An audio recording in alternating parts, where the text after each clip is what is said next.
You think you're doing everything right with your car, but what if you're breaking the 4-20-10 rule without even realizing it? That's an uncomfortable question, I know, but extremely necessary, because most people who are currently struggling financially didn't get there because of irresponsibility, lack of effort, or lack of discipline. They got there because of something much more silent, lack of awareness, an invisible, almost imperceptible mistake that happens precisely when the person believes they are making the right decision. Perhaps you did a lot of research before buying the car. You compared models, negotiated the payment, talked to the manager, did some quick calculations, and thought, now it's under control. And that's exactly where the danger lies.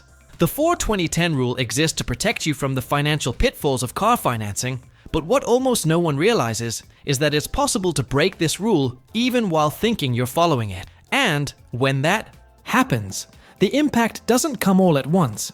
It arrives slowly, month after month, eroding your budget, limiting choices, and postponing plans. Have you ever experienced this?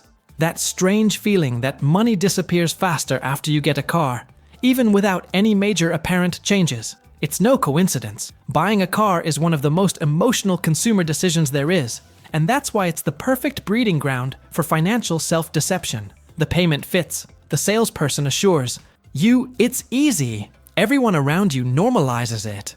And you move forward without realizing that small details are pulling you away from the 4-20-10 rule. The shock comes from realizing that many people only superficially follow the rules. They look at an isolated number, ignore the overall decision, and think they're protected. But it's precisely these ignored details that cost years of financial well-being, years working to maintain an asset that loses value, years postponing investments, years saying no to opportunities because the budget is already compromised. The problem isn't the car itself. It's how it infiltrates your financial life without asking permission. Stay with me until the end, because what you're about to discover might surprise you. There are clear signs that you're breaking the 4-20-10 rule, even unintentionally, even believing you did everything right. And the most dangerous of these isn't the first one that comes to mind. On the contrary, the third sign is the one that most destroys people's budgets, precisely because almost no one notices when it starts to take effect. Perhaps, as you watch, some situations will begin to make sense. Perhaps you'll realize that the problem was never a lack of control, but an overconfidence in decisions that seem harmless. The 4-20-10 rule doesn't fail. What fails is how it's applied, or ignored in the details. And it's precisely about these details that we're going to talk about now, one by one, so that you can clearly see where the invisible error that almost everyone makes lies, and why it starts long before the installment appears on the statement. And perhaps that's exactly why this topic resonates so deeply with those listening now, because deep down, almost everyone has felt this silent weight at some point, that tightness that doesn't appear all at once, but accumulates. That doubt that arises when you look at your budget and think, I earn more than before, so why does it seem like there's less left? Over? If this has crossed your mind, you're not alone. And that's why this conversation matters. If this topic resonates with you, take a second and leave a comment below about what has resonated with you so far. It could be a personal experience, a question, or even that hard-to-explain feeling that hits you when you realize you've made a decision believing you were safe. When you comment, you're not just talking to me. You're helping other people going through the exact same situation feel less lost, less guilty, and more aware. And if at any point you thought this needed to be said, like this video, it seems simple, but this gesture helps the content reach more people who are also trapped in these car-related financial pitfalls without even realizing. That's how this message continues to circulate, reaching those who still believe the problem is a lack of effort, when in reality, it's a lack of clarity. Now, if you feel that this type of conversation helps you see money in a more honest, calmer, and less impulsive way, subscribe to the channel. Not as a favor, but as a sign that you want to continue learning how to make better decisions, without guilt and without external pressure.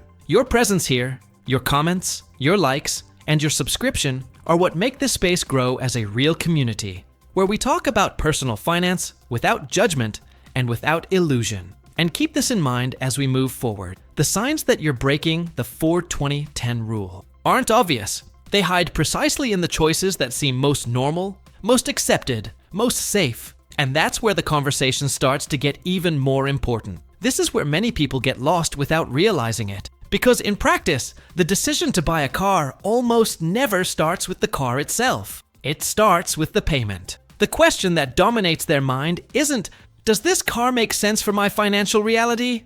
But rather, does this payment fit in my budget? And when the answer is yes, everything else seems automatically resolved. But this is one of the biggest illusions of modern consumer decisions. The payment might fit within the month, but the whole car might not fit into your life. The problem is that the 20-4-10 rule doesn't originate in the monthly payment. It originates in the car's value. That's where the trap begins to silently form. When you ignore the total price and focus only on the monthly payment, you fail to see the real impact of that decision over time. It's like looking only at one step and not the whole staircase. In the beginning, everything seems light, organized, under control. The feeling is good. It even gives a certain peace of mind, as if you had made a mature and responsible choice. But this tranquility usually doesn't last long, because a car isn't just about the monthly payments. It brings with it a series of invisible decisions that accumulate: fuel, maintenance, insurance, taxes, small unforeseen events that arise without warning. None of this explodes all at once. What happens is a gradual, almost imperceptible tightening. You start adjusting here, cutting there, postponing one plan, rethinking another.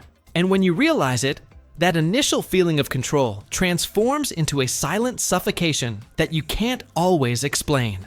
A simple example helps to understand this. Imagine someone who chooses a car thinking only that I can pay for it every month without delay. On paper, it seems like the right decision. But in practice, that car starts to dictate the rhythm of their financial life. It defines how much is left over, how much they can invest, how much they can afford to make mistakes without going into crisis. And that's where the hidden truth of this choice lies. When the car takes up too much space, it steals freedom. Not dramatically, but little by little, behind the scenes of everyday life. This is a matter of mindset, not just mathematics. Focusing solely on the installment payment creates a false sense of security. It gives the impression that everything is under control, when in reality the decision was made backwards. The 20-4-10 rule exists precisely to reverse this logic.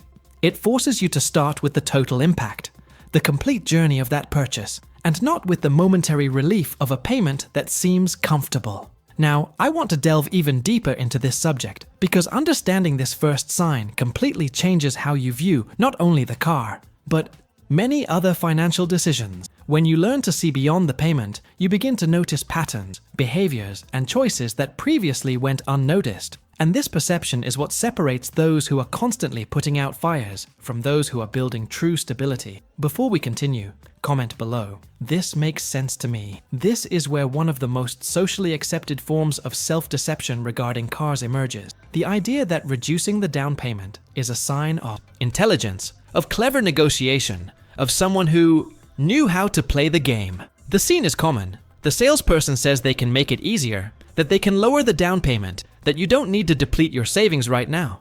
And that sounds like a victory. The feeling is one of immediate relief, almost as if you found a loophole in the system. But this loophole doesn't work in your favor. It works against you, but behind the scenes. The down payment isn't a bureaucratic detail, it's a filter, a limit that exists to protect you from impulsive decisions.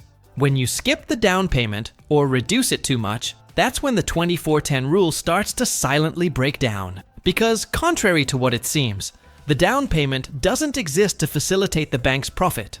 It exists to lessen the impact of the car on your financial journey. It's a layer of protection that many people forgo without understanding the price it pays. The flexible down payment narrative sells the idea of immediate access, but hides the hidden truth of a prolonged commitment. The smaller the down payment, the greater the burden that accumulates over time. And this burden doesn't just appear in the contract. It appears in day-to-day decisions, in the choices you fail to make because part of your financial energy is already committed. The car becomes more present in your life than it should be, dictating the pace, limiting your margins, and reducing your room for maneuver. There's a huge difference between negotiating well and negotiating anxiously. Negotiating well means aligning your decision with your reality, with your long-term mindset. Negotiating anxiously means accepting any condition that allows you to drive away at that moment. And the problem is that the market knows how to exploit this haste. It transforms the lack of entry into a selling point, when in reality this increases the negative impact of the decision later on. The emotional consequence of this is subtle, yet profound. At first, you feel lightness. It seems like everything has become easier, more accessible. But over time, a strange feeling of imprisonment arises, as if you were always chasing something that never ends. And this happens because the smaller the down payment, the more time you dedicate exclusively to maintaining that car. Without realizing it, you start working to maintain a past decision, instead of moving towards new possibilities. Now, I want to delve even deeper into this subject because understanding the role of the down payment completely changes how you view financial freedom. It's not an obstacle, it's a healthy boundary, a point of awareness that separates immediate desire from mature decision-making. When that boundary disappears, the car ceases to be merely a means and begins to become a gravitational center in your financial life, pulling everything around it along. And when we look at this more clearly, we begin to realize that it's not just about the car, but about a change in mindset. It's about recognizing how small concessions, seen as harmless, generate big impacts throughout the journey. This is one of the most important revelations of this topic, because it explains why so many people feel trapped, even when earning more than before. If this has sparked any interest in you, comment below. I'm on this journey too. This is where the deepest signs begin to appear, precisely because they are almost never perceived as a problem. At some point, without fanfare, the car ceases to be merely a means of transportation and begins to define your lifestyle, not through a conscious decision, but through a sequence of small choices that seem normal when viewed in isolation. Fuel is no longer just any fuel. Insurance needs to be more comprehensive. Maintenance requires specific parts. Parking becomes a recurring cost, and even the places you frequent begin to change. All of this happens behind the scenes, without you stopping to reflect on the accumulated impact. The curious thing is that from an outsider's perspective, it seems like progress. A better car is often associated with success, achievement, and evolution, and this directly affects identity. You start to see yourself and be seen in a different way. But this symbolic change comes with a hidden truth. The car begins to influence other financial decisions, many of which are made more to maintain an image than to meet a real need. Status enters the EIA, seen silently, and with it comes an emotional cost that is rarely calculated. That's why the 4-20-10 rule isn't just about math, it's about behavior. It exists to prevent an object from taking over your financial journey. When the car starts dictating how much you can spend, where you can go, how much you can invest, or even how much you can afford to make mistakes without going into crisis, something important has already been lost. Even if your bills are paid on time, even if there are no delays, you're no longer fully in control. At first, there's a feeling of stability. Everything seems organized, predictable, under control. But little by little, a discomfort arises that's difficult to explain. You realize you need to think twice before accepting an invitation, that you postpone personal plans, that you delay important decisions, because the budget is always at the limit of comfort. And this limit wasn't imposed by an unforeseen event, nor by an emergency. It was imposed by a choice that grew more than it should have. This is the quietest sign of all, because it doesn't generate an immediate shock. It generates adaptation. You adapt to living with less leeway, less flexibility, less autonomy. And the more time passes, the more normal it seems. The car becomes a central reference point, almost an axis around which the rest of your financial life revolves. When this happens, even without realizing it, you are already working more to maintain a standard of living than to build freedom. Now I want to delve even deeper into this subject, because understanding this point completely changes how you view financial control. It's not about earning more or spending less, but about who is in charge of your decisions. When the car dictates the budget, the feeling of control is just a well-organized illusion. And recognizing this is one of the most important revelations of this journey, because it opens up space for more conscious decisions, more aligned with who you want to become, and not just with what you want to appear to be. If this made sense to you on any level, comment below. This makes sense to me. When we put all these signs together, something starts to become very clear. The 24-10 rule was never about limitation. but about protection. It doesn't exist to keep you away from a better car, nor to put you in a position of scarcity or frustration. On the contrary, it exists to prevent an emotional decision today from robbing you of real possibilities for tomorrow. This is the truth that is almost never said directly, because it doesn't fit with the haste that the market encourages. What this rule does, in practice, is create a space of awareness between desire and decision.